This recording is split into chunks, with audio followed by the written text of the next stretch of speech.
지난주에 말씀을 드렸던 것처럼 이 창세기 19장은 18장, 20장 사이에 끼어 있죠. 18장에서는 하나님께서 아브라함에게 이제 1년 뒤에 아들을 얻게 될 것이다 라고 하는 약속의 말씀을 다시 한번 주시는 내용이고, 이제 20장에서는 실제로 100세에 아들을 얻게 되는 장면입니다. 근데 요 두 약속과 성취 사이에 이 소돔과 고모라 사건이 끼어 있습니다. 어떻게 보면 아브라함에게 아들이 있다라고 하는 얘기는 믿을 수 없는 얘기예요. 불가능한 얘기죠. 인간적으로는 정말 될 수가 없는 일인데, 그런데 결과적으로는 그 일이 이루어지는 모습을 보게 돼요. 근데 오늘 본문에 나오는 이 소돔과 고모라는 인간적인 눈으로 볼 때에는 평화로운 곳이고 풍요로운 곳입니다. 그곳만 가면 성공할 것 같이 보이는 곳입니다. 그러나 결과는 멸망의 곳입니다. 그러니까 불가능한 곳에 하나님의 기적이 일어나는 이야기와 풍요롭고 좋을 것 같은 땅에 결국은 멸망이 임하는 이 두 가지 사건이 아주 강력하게 대조적으로 보여지고 있는 내용입니다. 오늘 이 19장에 나오는 소돔의 이야기는 우리에게 굉장히 충격적인 이야기입니다. 그러나 그 가운데에서도 하나님께서는 자비의 손길을 펼쳐쓰고 그 가운데 의인을 구원해내시는 하나님의 놀라운 역사를 우리가 보게 됩니다. 오늘 19장을 좀 살펴보면서 이 시대를 살아가는 저와 여러분들에게 주시는 하나님의 음성을 우리가 함께 듣기를 원합니다. 첫 번째로 생각할 것은 영향력을 상실한 의인 롯에 대해서 좀 살펴봅니다. 얘기가 이렇게 진행이 됩니다. 날이 저물 때에 이제 해가 서산으로 넘어가면서 이제 땅거미가 지는 저녁 무렵입니다. 그런데 두 천사가 소돔에 이르렀다고 이야기를 합니다. 그러니까 앞에 아브라함에게 찾아갔던 세 사람 가운데 하나님은 아브라함과 함께 대화를 하고 있고, 두 천사는 소돔을 향해서 먼저 갔습니다. 이 천사들이 소돔성에 도착했을 때는 날이 어둑어둑해지는 저녁 때 있죠. 롯은 여느 날처럼 성문에 앉아서 이를 보고 있었습니다. 아브라함은 장막문에 앉았다가 하나님과 천사들을 맞이했는데, 롯은 지금 성문에 앉아 있습니다.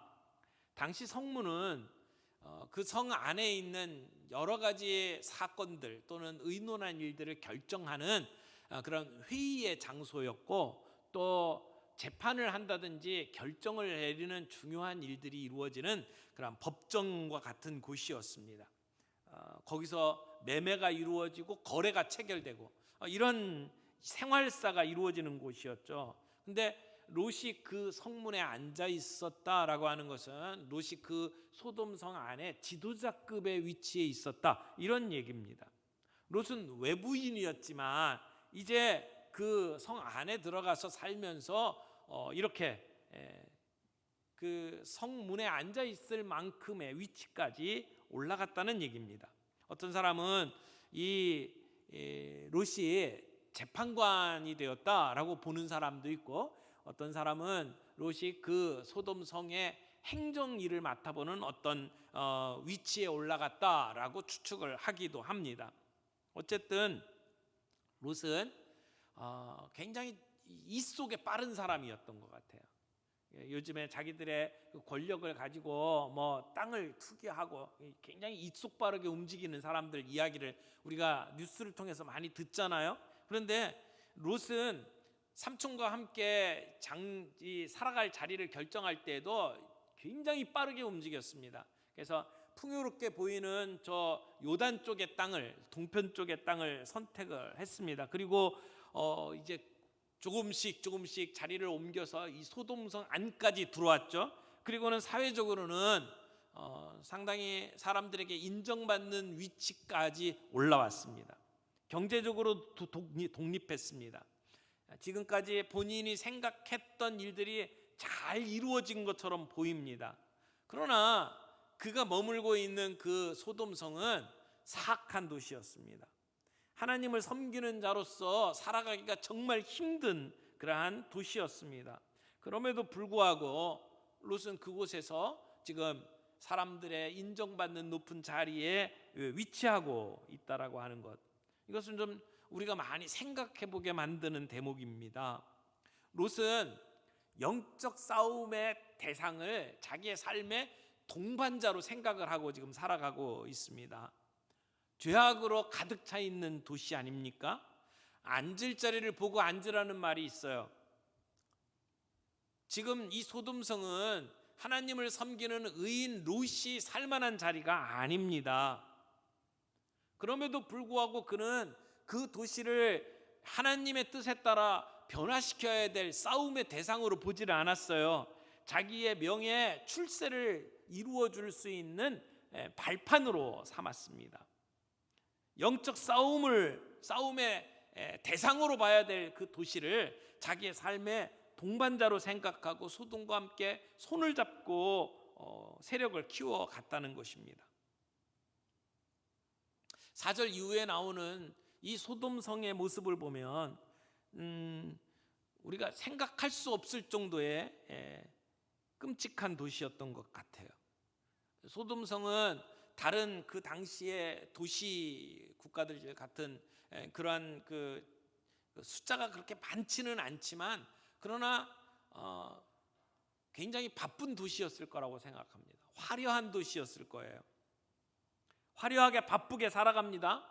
저녁이 되면 쾌락에 몸을 던지는 그러한 도시였다는 것이죠.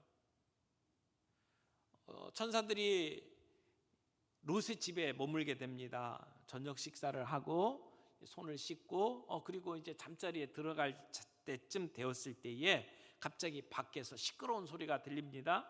무슨 소린가 들어보니까 그 롯의 집에 머무는 사람들을 내놔라 라고 하는 그러한 소리였습니다. 4절 말씀 봅니다.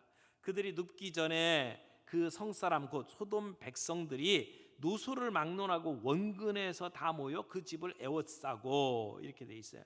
여기 소돔 백성들이라고 하는 이 백성이라고 하는 단어는 남자들이라는 말이에요.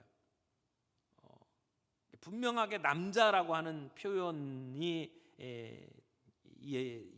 이 글에 쓰여져 있는 겁니다. 소돔의 남자들이 노소를 막론하고, 나이가 적든지 많든지 관계없이 원근에서, 그러니까 굉장히 그 성 안에 먼 곳에 있는 사람들까지 함께 그 자리에 와서 애워싸고 지금 요청을 하는 겁니다. 무엇을 요구합니까? 5절 보세요. 롯을 부르고 그에게 이르되 오늘 밤에 내게 온 사람들이 어디 있느냐 이끌어내라, 우리가 그들을 상관하리라. 여기 사람들을 내놔라 라고 하면서 뭐 하겠다고 하죠? 그들을 상관하겠다라고 이야기를 하죠. 근데 이 상관하겠다라고 하는 말이 히브리어로 야다라고 하는 단어를 사용을 했는데요. 이 야다라고 하는 단어는 두 가지 의미가 있습니다. 사람을 깊이 안다, 관계가 아주 친밀하게 된다라고 하는 의미로 사용되기도 하고, 이것이 성관계를 의미하는 말이기도 합니다. 그래서 상관하리라라고 이제 내놓으라는 얘기예요. 근데 이 내놓으라고 하는 이야기를 그러면 이름을 알고 이 사람이 어떤 사람인지 친하게 되기 위해서 내놔라라고 하는 것으로 받아들이기에는 지금 요구하고 있는 분위기가 굉장히 험악합니다. 그러니까 단순히 이름을 알고 친하게 지내고 싶어서 지금 요구하는 건 분명히 아니라고 하는 것을 이 전체적인 상황 속에서 알 수 있습니다. 뿐만 아니라 지금 이 사건을 되도록이면 동성애 문제하고 이렇게 갈라놓고, 여기 소돔의 이 지금 사건은 동성애 문제라기보다는 강간이나 어떤 폭력적인 문제다라고 하는 것으로 축소시키려고 하는 그런 경향을 가지고 있는 학자들도 있어요. 특별히 친동성애적인 그러한 그 입장에 있는 사람들이 이 본문에서 이야기하고 있는 것은 지금 소돔성이 멸망한 것은 동성애 때문이 아니다, 폭력 때문이다, 이렇게 주장을 하죠. 그러나 본문을 가만히 살펴보면 이 문맥 안에서 동성애를 배제하고 이 사건을 정리할 수가 없습니다. 왜냐하면 좀 아까 얘기했던 것처럼 이 쫓아왔던 사람들이 다 남자고, 그리고 관계를 맺겠다고 하는 사람도 남자예요. 뿐만 아니라 야다라고 하는 이 동사가 구약 성경 안에 한 1000번 정도 쓰였습니다. 정확하게는 942회가 사용이 되었는데, 그 가운데에서 이 성관계를 의미하는 형태로 이 단어가 사용되는 것은 12번 정도 됩니다.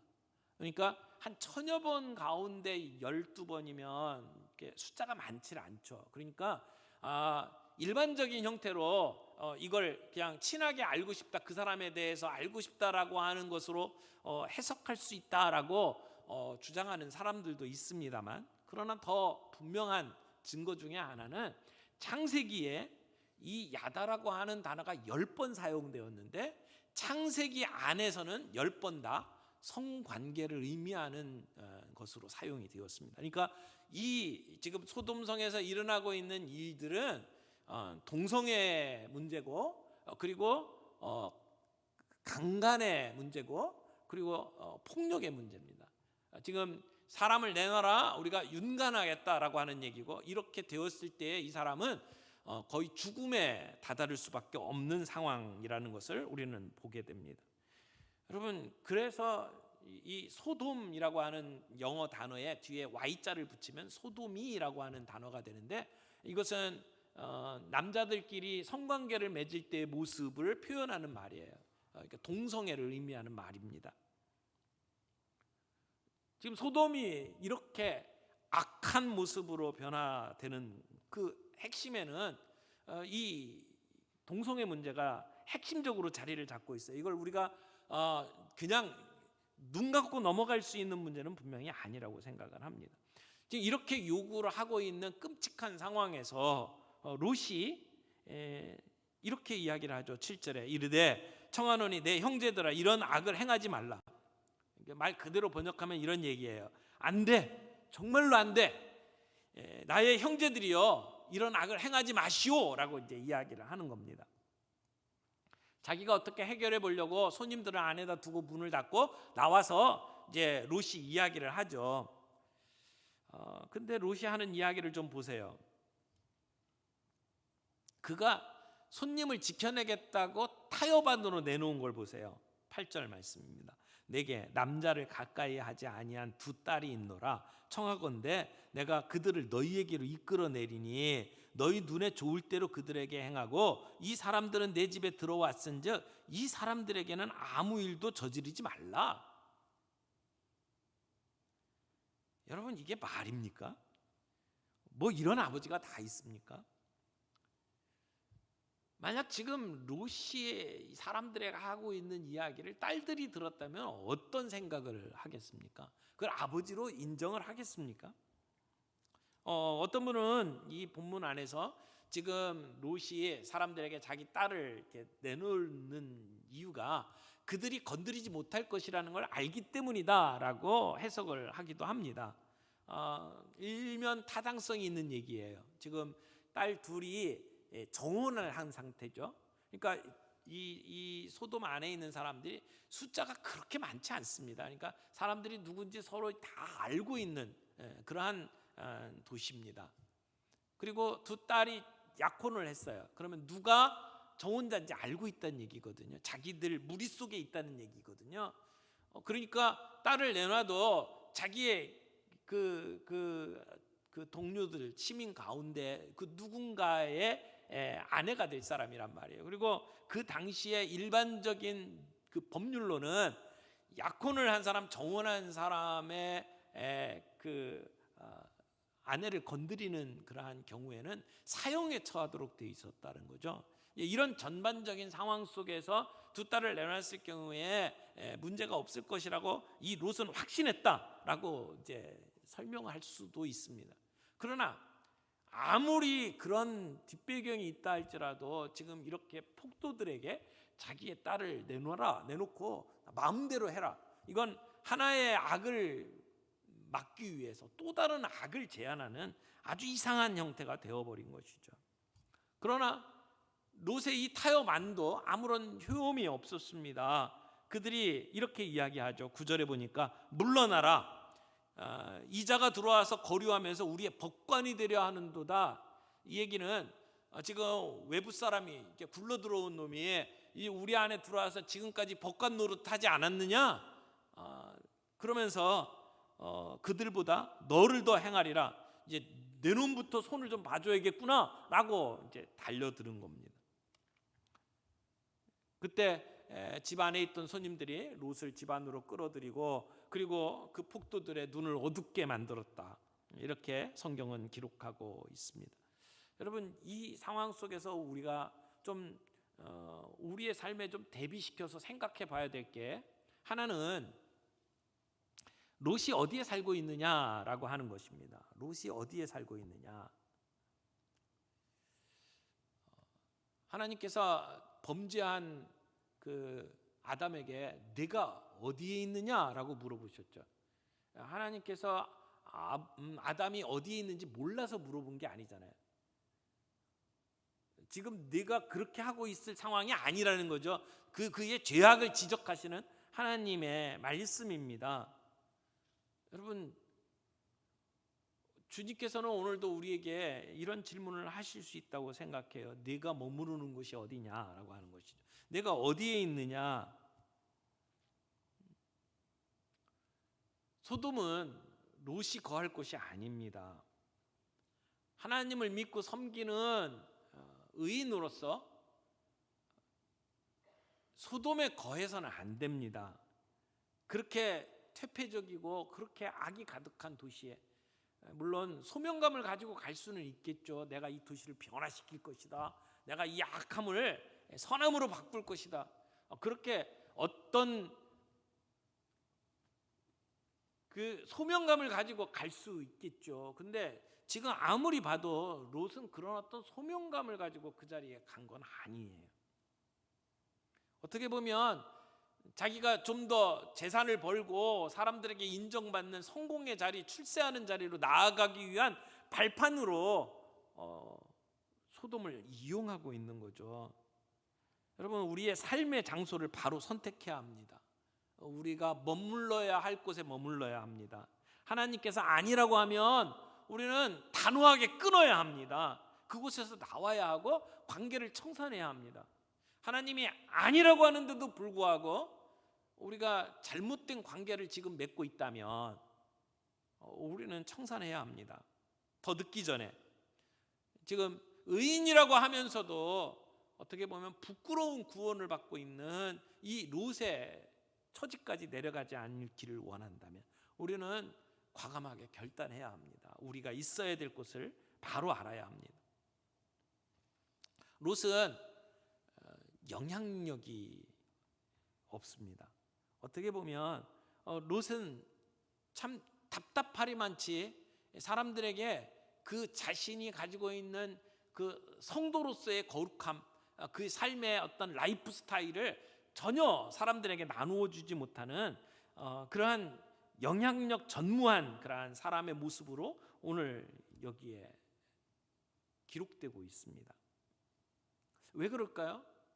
하나님을 사랑하고 하나님의 말씀대로 산다고 하는 성도임에도 불구하고 그는 소돔을 너무 사랑했어요. 하나님도 사랑하고 소돔도 사랑하고 양쪽을 다 걸치고 있는 거죠. 그래서 결국 롯은 소돔을 떠나기를 힘들어합니다. 지체합니다. 두 번째로 살펴보는 것이 결국은 이 소돔 땅을 떠나기를 지체하고 있는 롯의 모습과 그를 잡아채서 그를 끝까지 끌어내시는 하나님의 모습을 오늘 우리는 보게 됩니다. 지금 상황이 이 정도 된 상황에서 롯은 지금 자기가 손님으로 모셨던 두 사람이 보통 사람이 아니라는 것을 눈치를 채게 되겠죠.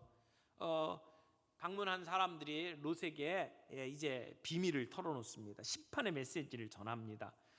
이 성의 악함이 이제 하나님께 상달되었고 하나님은 이 성을 심판하실 것이다. 그러니까 급히 이 성을 빠져나가라고 이야기를 합니다. 그래서 롯은 두 딸과 정혼한 사위를 찾아갑니다. 그리고는 이야기를 하죠. 하나님께서 이 성을 멸하신다고 하니까 우리 같이 이 성을 빠져나가자. 그런데 얼마나 롯의 말이 영향력이 없는지를 보세요. 14절에 보니까 롯의 사위들이 롯의 말을 뭐처럼 여겼다고요? 농담처럼 여겼다고요. 농담으로 여겼어요. 얼마나 평소에 신뢰를 주지 못했는지, 얼마나 그의 말이 영향력이 없는지를 오늘 우리가 본문에서 보게 됩니다. 오늘 우리가 그리스도인으로 살아가면서 우리의 말이 세상에 영향력이 없다면 우리는 좀 심각하게 생각해 봐야 합니다. 롯은 적당히 타협하면서 살았습니다. 이익이 있는 곳에는 너무나 빨리 움직였습니다. 자기가 했던 말도 자기의 이익을 위해서는 손바닥 뒤집듯이 뒤집는 그러한 사람들의 이야기를 세상 사람들도 신뢰하지 않습니다. 하나님은 그러한 식으로 살아가는 그리스도인들을 원하지 않습니다. 오늘 우리 그리스도인들은 어떻게 보면 이 사회에 지도자와 같은 위치에 놓여져 있다고 생각해요. 똑같이 잘못을 범해도 지도자들에게는 요구하는 수준이 달라요. 그래서 그들을 비난합니다. 여러분, 똑같이 잘못된 일을 했다고 할 때에 기독교인이 욕먹습니다.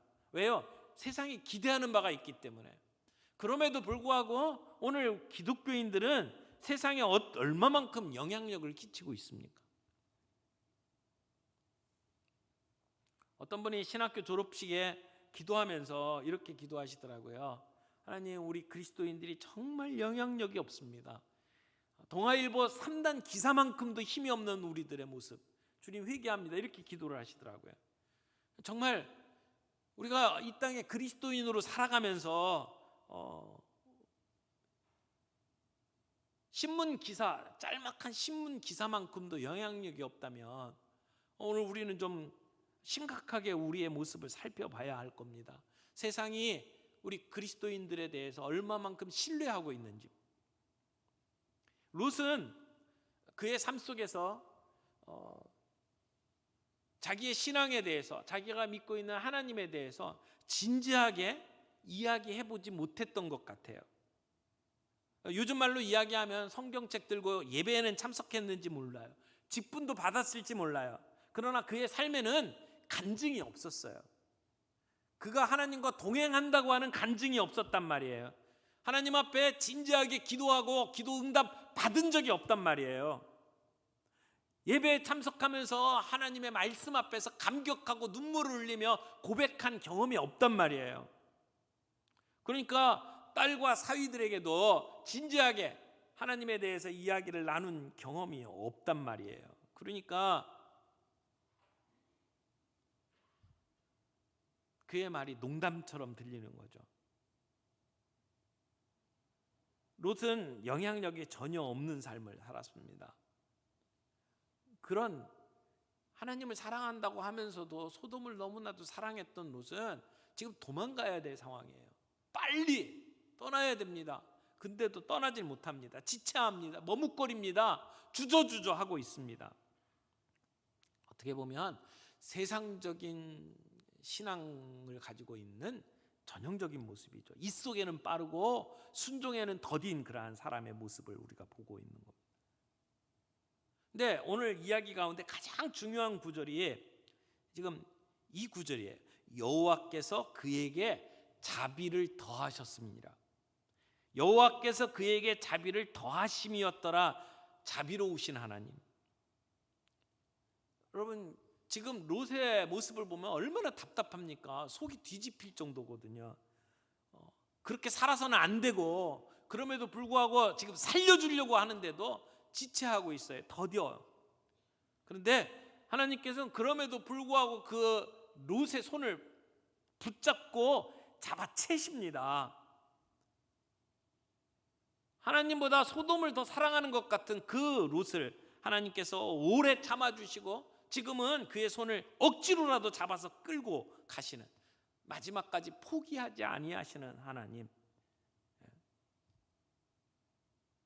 지금 끌고 가시는데도 지금 롯은 이렇게 이야기를 합니다. 하나님 주께서 제게 큰 인자를 베푸사 내 생명을 구원하시오나. 여기 구원하시오나가 이게 문제예요. 구원하시오나. 그 다음에 뭐라고 얘기합니까? 나로 저 조그만 성으로 도망가게 해달라고요. 산으로 도망 못 가겠습니다. 가다가 내가 어떤 봉변을 당할지 몰라요. 그러니까 내 저기 가까이에 있는 저 성으로 가게 해달라는 겁니다. 소돔과 비슷한 곳, 아직도 포기 못하는 롯의 문제를 봅니다. 사랑하는 성도 여러분, 우리도 믿고 살아간다고 하면서 아직도 포기하지 못하는, 나중에 그 성의 이름을 소알이라고 짓습니다. 아주 작다 그런 뜻이에요. 그 안에 어떤 언어 유희가 있잖아요. 작은 것, 근데 포기 못하는 것. 그래서 지금 도망가야 될 상황에서 주님, 나 저기에 그냥 머물게 해주세요 라고 이야기를 해요. 허락해요. 그러나 부끄러운 구원을 받는 그러한 롯의 모습을 보잖아요. 오늘 우리의 삶 속에 내가 예수 믿는다고 하면서 아직도 내려놓지 못하는 그 작은 게 있나요? 나 이거 아니면 못 삽니다. 내가 지금까지 살아오고 벌어오던 그 방식들, 그것이 부정한 방법이라고 할지라도 내가 그걸 아직도 버리지 못한다면 그건 우리의 삶의 소알입니다. 남몰래 떳떳하지 못한 관계를 아직도 끊지 못하고 살아가고 있다면 그거 우리의 소알입니다.